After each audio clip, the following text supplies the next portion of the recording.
Keuskupan Pangkal Pinang ini kan terdiri dari pulau-pulau melulu yang terserak di Laut Cina Selatan. Jadi ada sekitar 1000-an pulau, tapi yang dihuni sekitar 200-an. Tetapi juga jangan pikir bahwa kalau dihuni itu berarti satu kampung besar, enggak. Itu paling-paling 3-4 keluarga ada orang di situ. Jadi itu pulau dan laut. Dan secara geografis itu luas. Jadi Keuskupan Pangkal Pinang ini sekitar 210 km persegi. Jadi Bangka dan Belitung. Kalau Bangka ini kan sekitar 15-an atau 16-an ribu kilometer persegi. Tambah dengan Belitung jadi sekitar 20-an ribu atau begitulah. Jadi sisanya itu adalah Kepulauan Riau. Tapi itu terbanyak laut lah. Dan transport di Kepulauan Riau itu ya terbanyak pakai kapal atau yang di sana dikatakan pompong. Itu motor laut, pompong. Itu satu kekhasan. Jadi itu pulau-pulau melulu. Gereja kaum awam boleh dikatakan. Sebab yang mulai di sini itu adalah awam, bukan misionaris dari Eropa. Jadi yang membawa gereja Katolik ke sini. Jadi Paulus Cheng Ong Nyi mempersiapkan orang, lalu kemudian itu mendatangkan imam dari Jakarta. Lalu kemudian Moro, mereka itu juga kemudian mendatangkan imam dari Singapura. Lalu kemudian orang Flores, sesudah itu terkumpul umat, mereka mendatangkan pastornya dari Tanjung Pinang. Dan mereka jemput pakai sampan dengan dayung saja. Pangkal Pinang itu ya yang paling Tionghoa lah dengan warna. Jadi itu keuskupan dengan Tionghoa paling kuat Indonesia itu. Di budaya ya kita tidak tahu budaya apa yang dominan di sini, dan mau inkulturasi juga susah. Inkulturasi macam mana yang mau dikembangkan di sini, baik dari segi musik atau apa juga susah untuk itu. Karena itu ya. Jadi itu mungkin satu kekhasan gereja perantau, gereja awam, gereja perantau.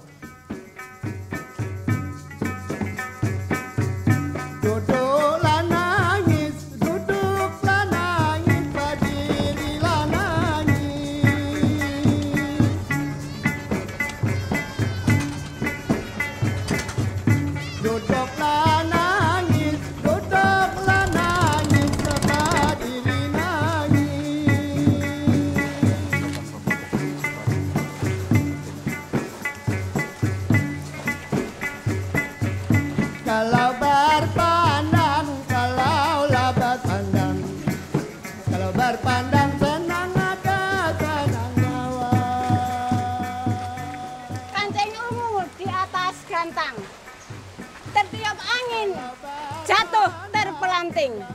Selamat datang di Ujung Beting kepada Bapak Uskup dan rombongan di Ujung Beting.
saya datang ke sini itu umat kan, kalau saya keliling ke seluruh keuskupan, pertanyaan yang muncul selalu, Monsinyur mau bawa kami kemana? Itu selalu pertanyaannya. Lalu pada tahun 92 kami membuat pertemuan, lalu kemudian kita bentuk visi dari keuskupan. Jadi kalau mereka bertanya tentang mau dibawa kemana, itu menyangkut visi, ke arah mana kita membawa gereja. Lalu pertanyaan yang kedua yang banyak muncul itu, kok kita gereja Katolik dikatakan sebagai keluarga, tetapi ternyata kok kita tidak baku kenal, itu bagaimana kita dibilang satu keluarga? Meskipun ada dalam satu stasi, itu kan banyak kali orang tidak baku kenal satu dengan yang lain. Lalu atas dasar itu kita mulai buat pertemuan tahun 92, dan kemudian tahun 94, 95 menjadi dapat bentuknya. Jadi dapat bentuknya yang kita bisa ungkapkan sebagai, jadi visi kita itu mau membentuk gereja yang bersifat kekeluargaan dengan komunitas basis gerejawi sebagai tempat atau sebagai spiritualitas di mana bisa dikembangkan itu partisipasi umat yang lebih kuat. Dan di situ terasa adanya suasana kekeluargaan, relasi antara satu dengan yang lain. Karena itu memang dari tahun 95 diperkenalkan komunitas basis gerejawi, tetapi menjadi satu komitmen yang kuat itu pada tahun 2000 dengan sinode pertama Keuskupan Pangkal Pinang. Lalu tahun 2000 itu muncul dengan apa yang kami katakan, marilah melangkah maju dalam persaudaraan. Ini buku kecil ini. Jadi buku marilah melangkah maju dalam persaudaraan. Pedoman Umat Katolik Keuskupan Pangkal Pinang 2000-2010. Dan dalam ini sebetulnya ada banyak hal yang sudah ditulis yang menjadi pedoman dari hasil sinode tahun 2000. Dan pada tahun 2010 kami sudah menyelenggarakan lagi sinode kedua Keuskupan Pangkal Pinang. Lalu kemudian muncul pedoman ini menjadi gereja partisipatif. Jadi Keuskupan Pangkal Pinang berusaha menjadi gereja partisipatif. Dan dalam visinya juga dibuat lebih sederhana dari marilah melangkah maju.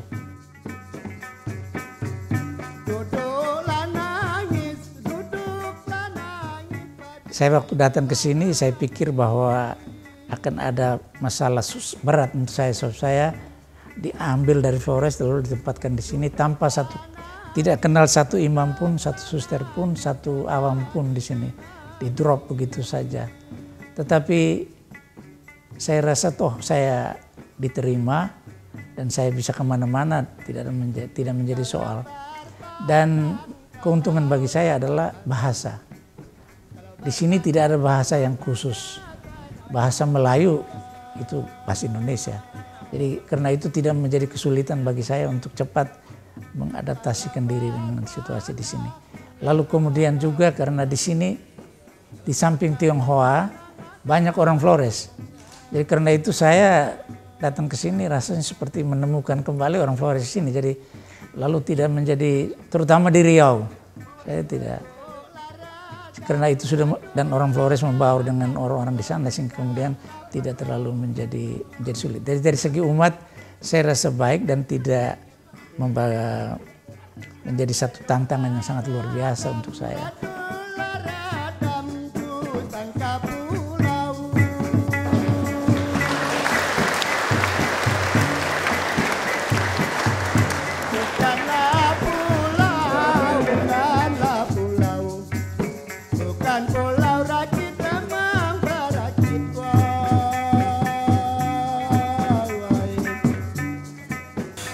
Kesan kami terhadap Monsinyur Hilarius Monura, orangnya ramah, kemudian rendah hati, kemudian orangnya suka tersenyum dan baik kepada semua yang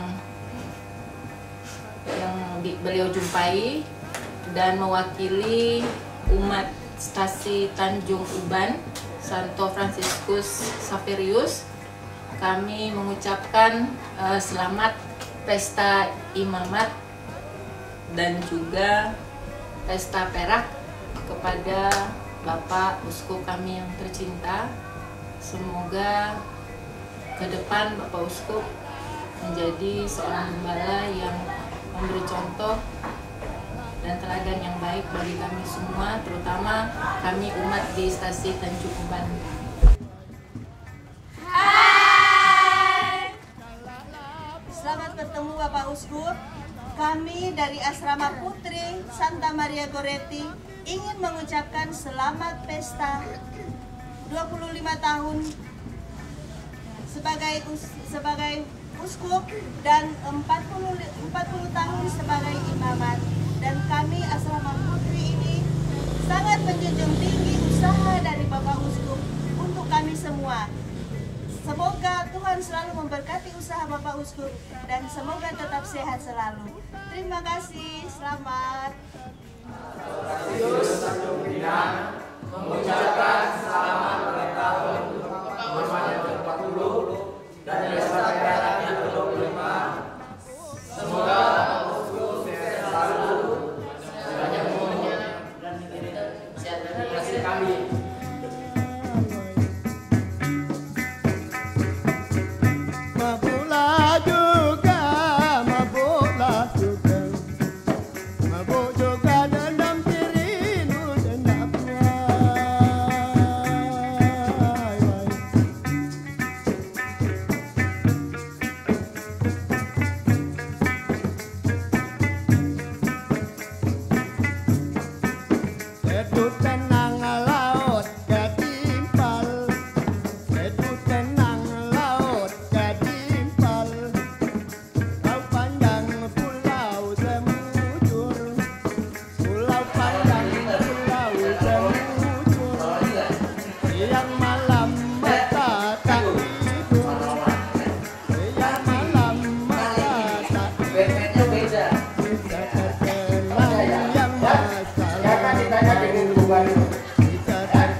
Malam ini kita